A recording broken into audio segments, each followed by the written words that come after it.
এখনো পর্যন্ত বাংলার মানুষকে এটা আমি বোঝাতেই পারি না, যাদের আদর্শ মুহাম্মদ রাসূলুল্লাহ বাদ দিয়ে অন্য কেউ হয়ে আছে, আপনি লিখে নিতে পারেন আপনি জাহান্নামী। আমি এটা বানালাম, আমি নাম ধরেই বলছি। এই দেশে যারা রাজনীতি করেন, যেহেতু রেকর্ড হচ্ছে সারা দুনিয়া এখন যায়, আপনি যদি বঙ্গবন্ধুর আদর্শ মেনে রাজনীতি করেন, কসম আল্লাহ আপনি গ্যারান্টি দিতে জীবনেও পারবেন না যে বঙ্গবন্ধু জীবনে একটা মিথ্যা কথা বলেনি। পারবেন? বলতে পারবেন? যারা বিএনপিতে আছেন তারাও গ্যারান্টি দিতে পারেন না যে শহীদ জিয়া জীবনে একটা মিথ্যা কথা বলেনি। পারবেন না। যারা জামাত ইসলামী এই দেশে করে, তারা যদি তাদের আদর্শ মুহাম্মদ রাসূলুল্লাহ বাদ দিয়ে মাওলানা নিজামীকে মনে করেন আমার আদর্শ, আপনি জীবনেও গ্যারান্টি দিতে পারবেন না মাওলানা নিজামী জীবনে একটা মিথ্যা কথা বলেনি। একজনের ব্যাপারে শুধু এই গ্যারান্টি দেওয়া যায়, ওয়া ইন্নাকা লাআলা খুলুকিন আযীম, তিনি হচ্ছেন আমাদের নবী মুহাম্মদুর রাসূলুল্লাহ। আদাবুল মুফরাদের ভেতরে আছে, ইমাম বুখারী লিখেছেন, বুখারী শরীফ লেখার আগে কিতাবটা তিনি লিখেছেন, প্রথম অধ্যায়ে তিনি দিয়েছেন 6টা কারণে মানুষ বিনা হিসাবে বিনা বিচারে জাহান্নামে যাবে, কোনো কথা আল্লাহ জিজ্ঞাসা করবে না। তার 3 নাম্বার কারণ হচ্ছে দুনিয়ায় যাদের আদর্শ বিশ্ব নবী ছিল না, অন্য কেউ ছিল। আপনি একটু নিজের দিকে তাকিয়ে ভাবেন তো, বাংলাদেশে এরকম মানুষ নেই? আপনি নামাজও পড়েন, রোজাও রাখেন, হজ করেন, যাকাত দেন, আপনি দাঁড়িয়ে গেছেন, হজ করে এসেছেন, অথচ আপনার আদর্শ আজ পর্যন্ত রাসূলুল্লাহকে আপনি পা থেকে মাথা পর্যন্ত, রান্নাঘর থেকে সংসদ পর্যন্ত মানতে পারেননি। আপনার আদর্শ হয়ে আছে আপনার বাবা। আমি কি বেশি বললাম? আমি আপনাকে বাঁচাতে চাচ্ছি আল্লাহর কসম। এটা কুষ্টিয়া জেলার ভেতরে খুব বেশি ভালোবাসি মক্কা মদিনার পরে আপনাদের। আসেন, ফিরে আসেন। আমি নাই তো দেখতে পাচ্ছি কোরআন আর হাদিসের চোখ দিয়ে আপনি জাহান্নামে দৌড়াচ্ছেন। আশা করছি আপনার বিবেকে ধাক্কা লাগবে। এরপরেও যদি কারো ধাক্কা না লাগে, আমার মনে হয় ওর পুকুরে পোশাক করেছে বিবেকে। এটা বলছে ঠিক।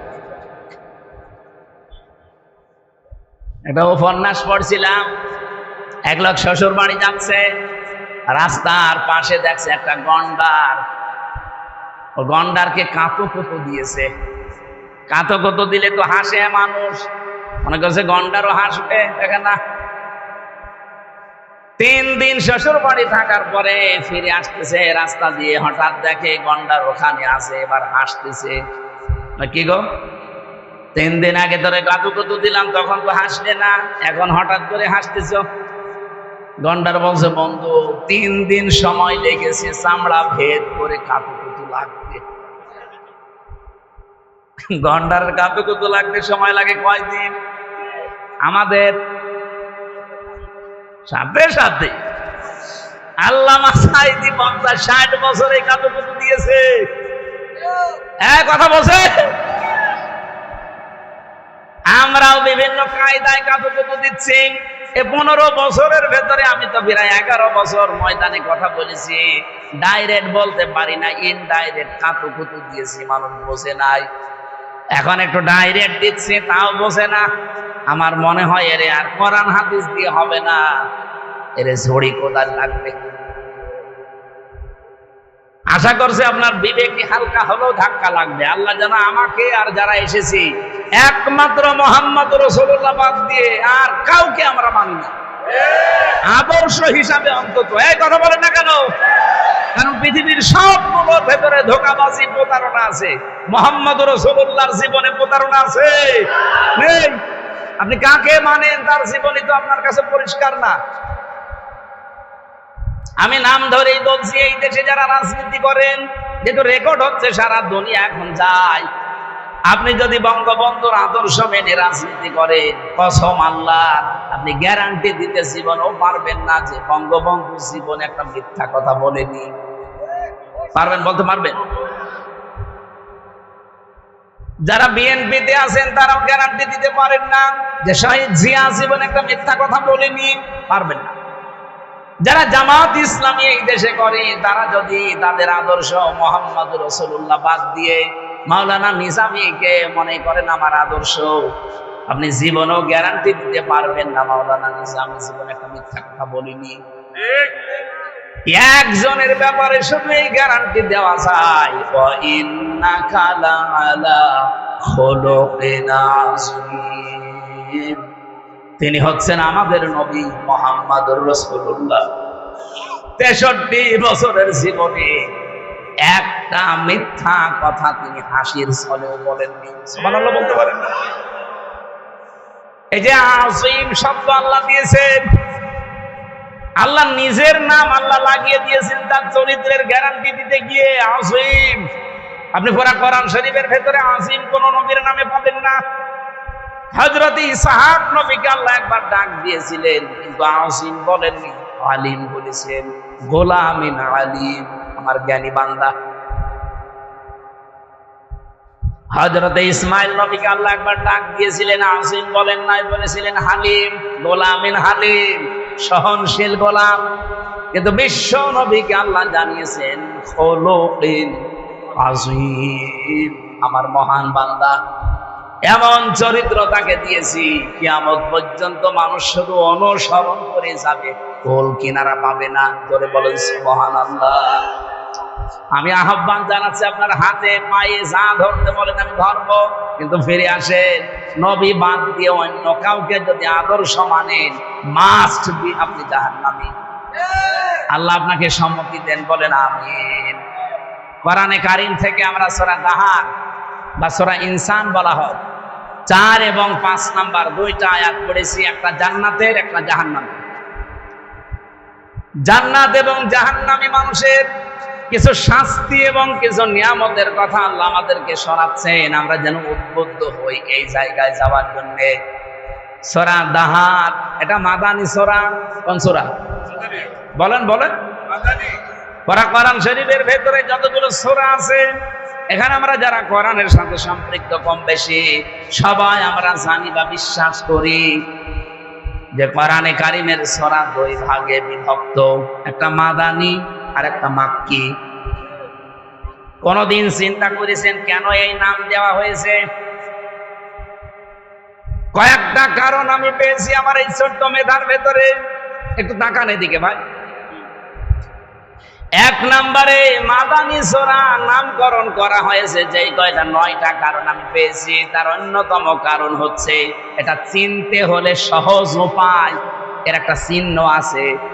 মাদানী সূরা যদি কেউ চিনতে চান, দেখবেন সে তার ভেতরে ইয়া আইয়ুহাল্লাযীনা আমানু আছে, বা ঈমানদারকে আল্লাহ অ্যাড্রেস করেছেন। কিন্তু মাক্কি সূরার ভেতরে ইয়া আইয়ুহাল্লাযীনা আমানু নেই, আছে ইয়া আইয়ুহাল ইনসান বা ইয়া আইয়ুহান নাস।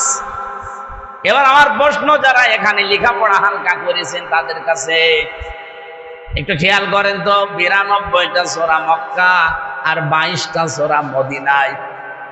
এই 92টার ভেতরে কোন দিন আল্লাহ ইয়া আইয়ুহাল্লাযীনা আমানু বললেন না। কেন বলেননি? ওই সময় কি মক্কায় নবীজি ছিল না? বলেন বলেন। আবু বকর ছিল না? হযরত ওসমান ছিল না? এত বড় বড় ঈমানদার থাকার পরেও আল্লাহ ইয়া আইয়ুহাল্লাযীনা আমানু বলেননি, ওহে যারা ঈমানের দাবিদার না, বলেছেন ইয়া আইয়ুহান নাস, হে মানব মণ্ডলী। এই মানুষগুলোই যখন মক্কা থেকে মদিনায় হিজরত করে বিশ্বনবী নিজে, আবু বকর সিদ্দিক, হযরত ওমর ফারুক রিদওয়ানুল্লাহি তাআলা আলাইহিম আজমাইন, এই মানুষগুলো মদিনাতে যাবার পরে যখন রাষ্ট্র গঠন করে রাষ্ট্রটা কোরআন দিয়ে চালিয়েছে 10 বছর। কয় বছর? এই 10 বছরে যতগুলো সূরা 22টা, এই 22টা মাদানী সূরার ভেতরে আল্লাহ উল্লেখ দিয়েছেন 89 বার আছে ইয়া আইয়ুহাল্লাযীনা আমানু, ওহে ঈমানের দাবিদার। আমার এই মেধার ভেতরে এই চিন্তাটা এসেছে এই মাক্কি মাদানী সূরার এই ইঙ্গিত, এই যে চিহ্ন সিমটাম, তাদের যে সূচিগুলো দেখে এতটুকু আমি বুঝতে পেরেছি, মক্কায় নবীজি ছিলেন, আবু বকর ছিল, কিন্তু মক্কার দায়িত্বে, রাষ্ট্রের দায়িত্বে ছিল আবু জেহেল। যতদিন পর্যন্ত কোরআনে কারিমের বিধান কায়েম করা না যায়, ওই দেশে যত বড় সফি দরবেশি বাস করুক না কেন, আল্লাহর দৃষ্টিতে তারা পূর্ণাঙ্গ ইমানদার হতে পারে না। অথচ এই মানুষগুলোই মদিনায় গেছে, মদিনায় যাওয়ার পরে রাষ্ট্র গঠন করে রাষ্ট্র ক্ষমতা নিয়ে তারা কোরআন দিয়ে রাষ্ট্র চালিয়েছে। যদিও মদিনায় ওই সময় ইহুদি ছিল, মুশরিক ছিল, ওই সময়ও নাসারা ছিল, কিন্তু কোরআনের বিধান দিয়ে রাষ্ট্র চলার কারণে আমার আল্লাহ যতবার এবার অ্যাড্রেস করেছেন, বলেছেন ইয়া আইয়ুহাল্লাযীনা আমানু। এই 54 বছরে এখনো পর্যন্ত কোরআনের 500 আইন আছে, একটাও চলে নাই। আপনি যত বড় সফি দরবের আকাশ দিয়ে উড়ে যান, হাজার হাজার মুরিদ আপনার, আল্লাহর কসম আল্লাহর দৃষ্টিতে এখনো আপনি পরিপূর্ণ ইমানদার হতে পারেননি। এই জন্য আমরা চাচ্ছি এবার জোয়ার যখন অলরেডি উঠে গেছে, আমি তো শুধু কোকসা নিয়ে নেই, সারা বাংলাদেশের 630টা থানায় আমি কম বেশি যাচ্ছি, সারা দেশে আওয়াজ উঠেছে এবার আমরা কোরআনের আইন দেখতে চাই।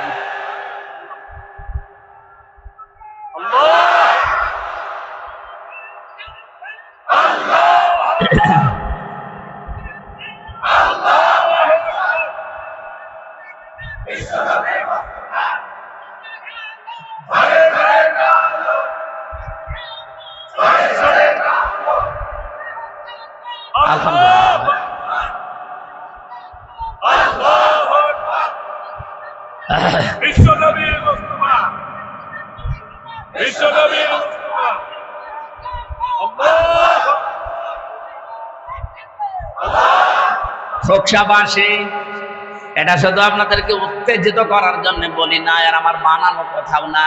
এদেশের রিপোর্ট আসতেছে আন্তর্জাতিক ভাবে, 100 জনের মাত্র 15 জন আগে বলতো আমরা ইসলাম চাই এই দেশে।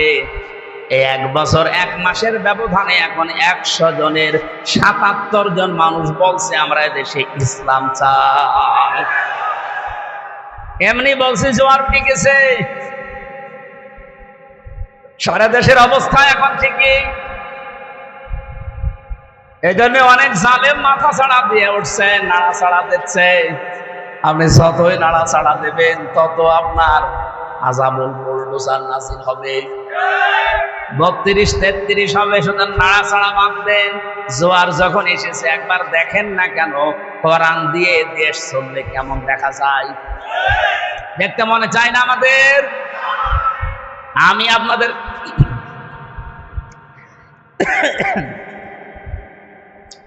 গ্যারান্টি দিতে পারি, এই দেশে যদি একবার কোরআনের আইন সংসদে কায়েম হয়ে যায়, 500 কয়টা 5 বছর চলা লাগবে না, মাত্র 1 বছর চলবে। কিয়ামতের আগে এই দেশ থেকে ইসলামের কাছ থেকে কেউ কেড়ে নিতে পারবে। আশপাশের যে প্রতিবেশী গুলো আছে দাদারা, ইমান যাদের নেই তারা তো ট্রাকের চাকা বাঁচতে হলেও ভয় মরে যায়। আর ওদের তো যে অবস্থা, আমি তো নিজে ভারতে বহুবার গেছি, আমি দেখেছি। ওদেরকে আপনি শুধু বলেন এই মেরে ফেলবো, কিন্তু ও আপনাকে বাপ না দুলাভাই ডাকবে। ভারতের বহু রাজ্যে আমি ঘুরেছি, কারণ এই দেশে আল্লাহর ওলি তো কথা বলতে দিত না। ওই দেশের মুসলমানেরা হালকা শক্ত আছে, মাঝে মাঝে বিভিন্ন প্রদেশে নিয়ে যেত। ওই মুশরিকরাও আসতো, হিন্দু যারা, তাদের সাথে মিশে দেখেছি এরা মরণকে কেমন ভয় পায়।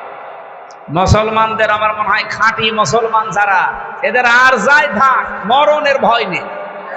বলেন বলেন, এটার প্রমাণ এই 36শে জুলাই। ওদের জীবনের দাম ছিল না, বলেন বলেন। অথচ বুক পেতে বলেছে, বুকের ভেতর বইছে ঝড়, বুক পেতেছি গুলি কর। সত্যি সত্যি গুলি করে আবু সাইদকে বিদায় করেছে। তারপরও ছেলেটা পিছপা হয়নি, জীবন দিয়ে এই দেশের মানুষকে দেখিয়ে গেছে যে দেওয়ালে পিঠ থেকে গেলে আর কোনো দিকে নড়াচড়া করা যায়। প্রশ্ন আসতে পারে ওর সামনে পেছনে তো খালি জায়গা ছিল। আরে ভাই, ওর জীবন তো অবরুদ্ধ করে দিয়েছিল। বাংলাদেশে এই 15.5 বছরে বিশেষ করে যোগ্যতা থাকার পরেও আপনার শুধু দলীয় পরিচয় নেই, চাকরি হবে না। বৈষম্যের শিকার হয়ে আপনি থাকবেন মরণ পর্যন্ত। এ ছিল না? বহু অফিসার আমি দেখেছি, তাদেরকে ওএসটি করে রেখে দিয়েছে পুলিশ লাইনে, ওই হেডকোয়ার্টারে, ওর কোনো কাজ নেই, শুধু বসে থাকা ছাড়া। এই মানুষগুলো দেশপ্রেমিক ছিল, সৎ ছিল, এই জন্য তাদের কাজ করতে দেয়নি। এখন তো সরকারি বিভিন্ন অফিসে যাওয়া লাগছে, ডিসি, এসপি, টিওনো, সিভিল সার্জন অফিস সহ হাসপাতাল, বহু জায়গায় যাওয়া লাগছে। এখন দেখতেছি এই মানুষগুলোর মনের অবস্থা, বলে 15 বছর 17 বছর কিচ্ছু করতে পারি না, সুযোগ যখন পেয়েছি অন্তত যতদিন দায়িত্বে আছি সততার সাথে পালন করবে, এতে যা হয়। বাংলাদেশে আপনি দেখতে পাচ্ছেন না, সিলেটের ডিসি সরওয়ার আলম কি আরম্ভ করেছে কয়েকদিনে, যে কোথায় পাথর আছে নিয়ে আসা লাগবে না, জীবন ঝালাপালা করে দেব। আমার মনে হয় এইরকম সরওয়ার ভাইয়ের মতো সারা বাংলাদেশে 1628 জন এখন দায়িত্বে আছে।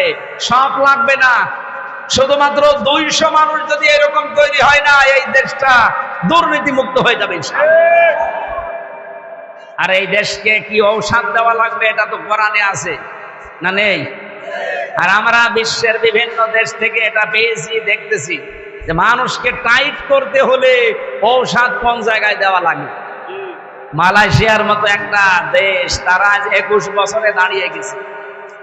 এই দেশ থেকে এখন আমরা যাই, ওখানে রাস্তা ঝাড়ু দেয়, 4 কাপ ধোয়া মোছা করে, রাতের বেলা রাত 1:30, 2টা, 3টা যে দেখি রান্না করছে। বাংলাদেশে বাড়ি কোথায়? কুষ্টিয়ায়। কোথায়? কুমারখালী, খুবসায়। 7.5 লাখ 8 লাখ টাকা খরচ করে যে 30,000 টাকাও পায়। 8 ঘন্টা 10 ঘন্টা 12 ঘন্টা ডিউটি।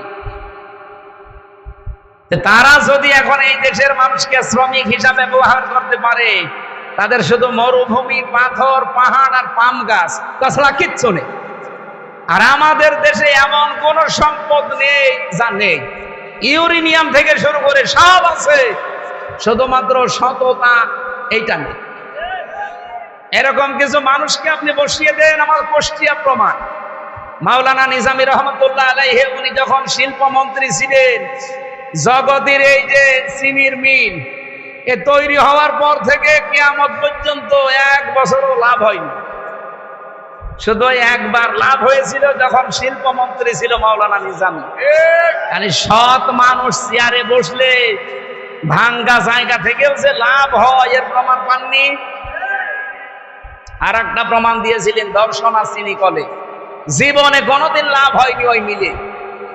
অথচ উনি দায়িত্ব নিয়ে একজন জিএম কে পাঠিয়েছিলেন। জিএম আসার পরে দৃশ্যগুলো তাকিয়ে দেখলেন, রাতের বেলা এসেছে, কাউকে পরিচয় দেয়নি। আমি তো নিজে ওই সময় ওখানে পড়তাম, পাশেই মাদ্রাসা দর্শনা। এই লোকটা এসে দারোয়ানের কাছে দেখছে দারোয়ান ঘুমাচ্ছে। ডিউটি তোর 8 ঘন্টা, তোর 8 ঘন্টায় তো কোনো কিছু বের হয়ে গেলে তোর খবর আছে, তুই ঘুমাস মানে?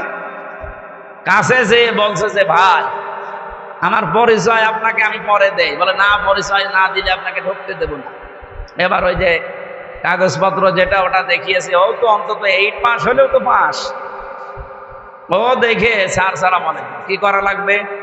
বলে আমি একটু পরীক্ষা করব আজকে, কালকে সকাল 10টা থেকে আমার অফিস শুরু, একটু পরীক্ষা করব। কি করবেন? যে জায়গায় আছো এই ভেতরে যে ঘর আছে বানানো, এখানে বসে থাকবে। আমি যতক্ষণ না বলবো কথা বলবা না, খালি তোমার পোশাকটা আর ওই লাঠিটা আমার হাতে দাও। পোশাক আর লাঠি হাতে নিয়ে আমি দাঁড়িয়ে আছি। সকালবেলা 10টা পর্যন্ত অফিস শুরু হবে, 10টায়। 10টা 45 বাজে 3 নাম্বার যে অফিসার ছিল ওই মিলের, সে আসতেছে। বিশাল জব্বা আমার মতো, দাড়ি বড় বড়, সাদা পাগড়ি মাথা। গাড়ি নিয়ে ঢুকবে, উনি বাধা দিয়েছে, না আপনি ঢুকতে পারবেন না। আরে দারোয়ানের বাচ্চা, ঢুকতে পারবে না মানে? না, আমার চাকরি যদি নাও থাকে আমি আপনাকে ঢুকতে দেব না। ও চাকরি যাবে? আরে দারোয়ান তো এরকম করে না। এ কি আরম্ভ করিস? ডাক দিয়ে বলছে, স্যার এখন বাজে কয়টা? 10টা 45। আপনার আসার কথা 10টা, আপনি 45 মিনিট লেট করে আসলেন। না, আমি আপনাকে ঢুকতে দেবো না, এটা আমার চাকরি চলে যায়। যাক, আপনি আজকে চলে যান। বাধ্য হয়ে যখন এখন দারোয়ানের সাথে মারামারি করবে, শেষে ফিরে গেছে। পরের দিন এসেছে, যিনি ছিলেন পাঠিয়েছিলেন মাওলানা নিজামী রহমতুল্লাহ আলাইহি, উনি ওনার অফিসে বসে এবারে দারোয়ানকে বলছে তোর পোশাক তুই নে, আমি গেলাম।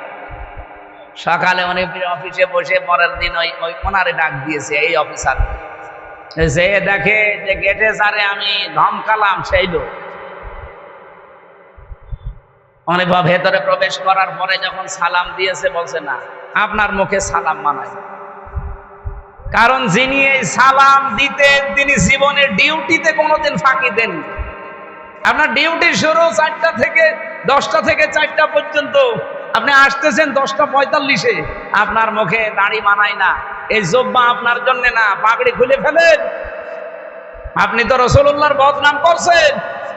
আপনার দিকে তাকিয়ে আপনার কর্মকাণ্ডের কারণে মানুষ নবীজির প্রতি খারাপ ধারণা করবে, আপনার জন্য এটা মানায় না, আপনি খুলে ক্লিন সেফ হয়ে আসে। লজ্জা পেয়ে ওই দিন থেকে যে ভালো হয়ে গেছে, 10টায় অফিস 10 মিনিট আগে এসে বসে। ওই বছরে উনি এমন কড়াকড়ি করেছিলেন, ওই জন্মের পর থেকে ওই 1 বছরে শুধু লাভ হয়েছিল, বাকি আজ পর্যন্ত কোনোদিন আর লাভ হয়নি, প্রতি বছরে শুধু লস। সম্মানিত ভাইরা, আমি যেটা বোঝাতে চাই, ঔষধ কোথায় দেওয়া লাগবে আমরা জানি। এখানে একবার একটু সুযোগ যদি আল্লাহ করে দেয় আর আপনারা যদি একটু নড়াচড়া করেন, এই কোরআন যদি শুধু 500 আইন সংসদে এবার যেতে পারে, এই দেশটা একটা মিনি জান্নাত হয়ে যাবে। শুধু দুর্নীতিটা বন্ধ হোক আর মানুষগুলো যারা দায়িত্ব পাবে তারা খালি সৎ হোক, এদের দাঁড়াবে না, মানুষ বাপ দাঁড়াবে, কোনো ভয় থাকবে না মনের ভেতরে। আমি মালয়েশিয়াতে 2000 কিলো 2500 কিলো পর্যন্ত রান করতাম, কারণ বাংলাদেশের চাইতে প্রায় 7 ডবল বড় ওই দেশটা, বিশাল দেশ, মরুভূমি, পাহাড়, পাথর, বিশাল এলাকা। রাত 2টা-3টার সময় যাচ্ছি, কোনো ভয় নেই, গার ভেতরে সমসম করে ওঠে রাত 2টা-3টার সময়। ড্রাইভার আমার বলছে কোনো ভয় নেই উস্তাদ, শুধু আল্লাহর ভয় ছাড়া কেউ সামনে আসবে। আমরা তো ওইরকম একটা দেশ চাই না, বলেন বলেন। আমি এই ঘোকসা থেকে কুষ্টিয়া মাত্র কয় কিলো, 35 কিলো, এতটুকু যেতে আমার ভয়ের শেষ নেই, কারণ 6-7 বার আল্লাহর ওলিদের সামনে পড়েছিলাম, এই জন্য ভয় আছে। যদিও কয়েকবার টাকা ফেরত দিয়েছে তারা, কিন্তু বাকি সময় তো টাকা নিয়েছে। আবার বলে ধরা পড়ার পরে যে হুজুর আমরা মানব সেবায় আছি। অথচ মক্কা মদিনা সহ যতগুলো দেশের, এত বড় বড় দেশ, বাংলাদেশের চাইতে সৌদি আরব 14 ডবল। এই দেশ এই মাথা থেকে ওই মাথা মাত্র 1150 কিলোমিটার, আর এই চাইতে 14 ডবল বড়, কতশো কিলোমিটার হতে পারে বলেন। একটা ভয় শুধু মনের ভেতরে, যে আল্লাহর ভয়, তাছাড়া কোনো ভয় নেই। সুবহানাল্লাহ বলতে পারেন নাই? আল্লাহর নবী বলেন, ইদা কানা উমারাউকুম খিয়ারুকুম, হে আমার উম্মতেরা, তোমাদের ভেতরে যারা নেতা হবে তারা যদি তোমাদের সবচাইতে ভালো মানুষগুলো হয়, ওয়াগিনিয়াউকুম সামাহাউকুম, যখন তোমাদের দেশের ধনী মানুষগুলো দানশীল হবে, ওমরুকুম শুরা বাইনাকুম, যখন সব কাজগুলো পরামর্শের ভিত্তিতে করা হবে, ফাজহারুল আরদি খায়রুল লাকুম মিন বাতনিহা, তখন তোমাদের কবরে যাওয়া লাগবে না, এই জমিনটাই তোমাদের জন্য জান্নাত হয়ে যাবে। সিস্টেম অপর পৃষ্ঠায় দেখুন হাদিসের 2য় অংশ, ওয়াইদা কানা উমারাউকুম শিরারুকুম, যখন দেশের দায়িত্বশীল নেতারা খারাপ চরিত্রের অধিকারী হবে, খারাপ মানুষ হবে, ওয়াগনিয়াউকুম বুখালাউকুম, দেশের ধনী মানুষগুলো যখন কৃপণ হয়ে যাবে, ওমরুকুম ইলা নিসাইকুম, যখন সব কাজে খালি মেয়েদের টানা হবে, ফাবাতুল আরদি খায়রুল লাকুম মিন যাহরিহা, আমি নবী বললাম তখন দুনিয়ার এই জমিনের চাইতে কবরের জমিনটাই তোমাদের জন্য ভালো হবে। সেই অবস্থা এখন না, বলেন বলেন।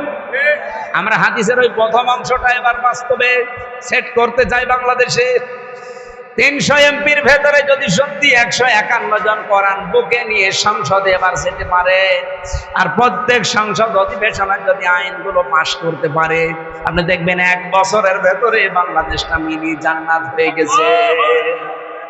মারিন কাটিং থাকবে না, চাঁদাবাজি থাকবে না, টেন্ডারবাজি থাকবে না, দুর্নীতির দল থাকবে না। একটা অফিসের নাম বলেন তো যেখানে দুর্নীতি হয় না। কোরআনে কারিমের আজকের আয়াতের ভেতরে আল্লাহ কিছু শাস্তির কথা দিয়েছেন জাহান্নামী মানুষদের। এই কারণে ইন্না আ'তাদনা লিল কাফিরিনা সালাসিলা ওয়া আগলালা ওয়া সাঈরা। এই যে সাঈর, এটা একটা জাহান্নামের একটা নাম। জাহান্নামের যতগুলো স্তরের নাম আছে তার ভেতরে এইটাও একটা নাম, এটা একটা দরজার নাম। জাহান্নাম একটা, জান্নাত একটা, কিন্তু তাদের স্তরের নাম আছে 100টা। আমি পেয়েছি কোরআনের ভেতরে জান্নাতের স্তর 100টা, আর জাহান্নামের স্তর পেয়েছি 17টা। আমরা 7টা জানি আর 8টা জানি, জানেন না এটা? জান্নাত কয়টা? 8টা। জাহান্নাম কয়টা? 7। এইটাই আমরা এতদিন জানতাম। কোরআনে কারিমে আমি সূরা হিজরের ভেতরে পড়তে গিয়ে 44 নাম্বার আয়াতে পেয়েছি আল্লাহ রাব্বুল আলামিন বলেন, লিকুল্লি বাবিম মিনহুম জুজুম মাকসুম লাহা সাবাতু আবওয়াব। জাহান্নামের দরজা 7টা। জাহান্নাম কয়টা? একটা। জাহান্নামের দরজা 7টা। দুনিয়াতে যে যে ধরনের অপরাধ করে আল্লাহ পাক তাকে ওই ধরনের দরজা দিয়ে প্রবেশ করায়। আজকের যে দরজা তার নাম সাঈর। এই দরজা দিয়ে সর্বপ্রথম প্রবেশ করবে তারা যারা কাফের। কি আর কাফের কি? এখানে যারা চাষ করে খান, কৃষক, জমি জায়গায় যারা চাষ করেন, তাদেরকে কিন্তু আরবিতে কাফের বলা হয়। কি আরবিতে কি বলে? আরবিতে তাদের কাফের বলা হয়, বাংলায় চাষি বা কৃষক বলা হয়, ইংরেজিতে ফার্মার বলে। জিনিস কিন্তু একই। এখন যদি আপনি সৌদি আরবে বাস করে চাষবাস করে খান, আপনাকে ফার্মার বলবে না, কৃষক বলবে না, চাষি বলবে না, বলবে কাফের। কেন? যারা চাষ করে খায় সেই মানুষগুলো কি করে যে তাদের কাফের বলা হয়? তারা জমিনের ভেতরে বীজগুলো বপন করে উপরে মাটি দিয়ে ঢেকে দেয়। কথা বলেন না কেন? এই পৃথিবীতে যেই মানুষগুলো আল্লাহর কোন বিধান জানার পরে গোপন করে রাখে, চেপে রাখে, জানতে দেয় না, এগুলো এক প্রকার কাফের। আর বাংলাদেশে এই কাফের বেশি। কে জানে না সম্পদের যাকাত দিতে হয়? কে জানে না বলেন? অথচ 100 জনের 98 জনের দেশে যাকাতকে জরিমানা মনে করে। তাহলে যাকাত জানার পরও যারা গোপন করে রাখে, চেপে রাখে, ঢেকে রাখে, এরা আরবিতে কি? আল্লাহ আয়াতে দিয়েছিলেন ইন্না আ'তাদনা, অবশ্যই আমি প্রস্তুত করে রাখলাম, লিল কাফিরিনা, কাফেরদের জন্য, সালাসিলা, শৃঙ্খল, আগলালা, বেড়ি, সাঈরা, জ্বলন্ত আগুন। এই যে সাঈর নামে যে জাহান্নামের আগুন, এখানে আমার আল্লাহ কয়েক প্রকার মানুষকে দেবেন, আমাদের ভেতরে আছে কিনা আমরা দেখতে চাই।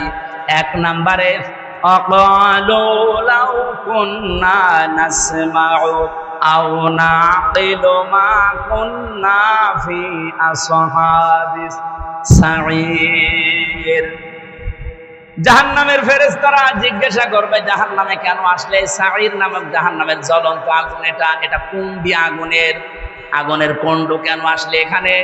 যত মানুষ জাহান্নামে যাবে তারা এক বাক্যে বলবে যে দুনিয়ায় আমরা আমাদের কমন সেন্স যেটা ছিল, বিবেক যেটা ছিল, এটা আমরা কাজে লাগাইনি, আর আমরা শোনার পরেও না শোনার ভান করে থাকতাম। ও বাংলার মুসলমানেরা বলেন তো, এদের সাথে আমাদের জীবন অনেকের মেলে না? মেলে না? তাহলে আমরা অনেকেই জাহান্নামের সাঈরে অলরেডি বাসিন্দা হয়ে গেছি। শুধু মরব আর জাহান্নামের সাঈরের আগুন আল্লাহ কবরে লাগিয়ে দেবে। 2 নম্বরের দিকে তাকান। আমি কোরআন থেকে কোট করে করে বলছি, বানানো কথা না।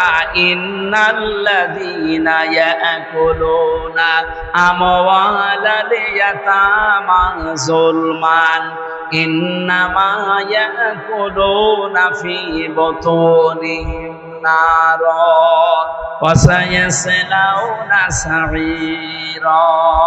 বলেন আল্লাহু আকবার। এটা সূরা নিসার 11 নম্বর আয়াতে আছে, 10 নম্বর আয়াতে আছে, 4 নম্বর পারার 17 নম্বর পৃষ্ঠা 14 নম্বর লাইনে পাবেন। রব্বুল আলামিন বলেন, নিশ্চয় যারা এতিমের মাল খাচ্ছে এবং খাবে, এক হলো না, এটা মোসারে বর্তমান ভবিষ্যৎ, প্রেজেন্ট ফিউচার। এখন যারা খাচ্ছেন, ভবিষ্যতেও যারা খাবে, জুলুম করে, ফাঁকে দিয়ে, অন্যায় ভাবে ফাইল আটকিয়ে অনেকে এতিমের মাল খায়। এখন বলেন উনি তো আর এতিম না। না, আমার নিচে যারা দায়িত্বে আছে সব আমার কাছে এতিম। এক কথা বলেন না কেন? একটা রাস্তার বাজেট হয়েছে 100 টাকা মন্ত্রণালয় থেকে। আপনাদের এই মালিক গ্রামের এই রাস্তাটা মনে করেন 100 টাকা বাজেট হয়েছিল। এই টাকাটা এখানে পর্যন্ত আসতে 97 টাকা আল্লাহর ওলিরা সব খেয়ে ফেলে। 3 টাকা দিয়ে রাস্তা বানায়।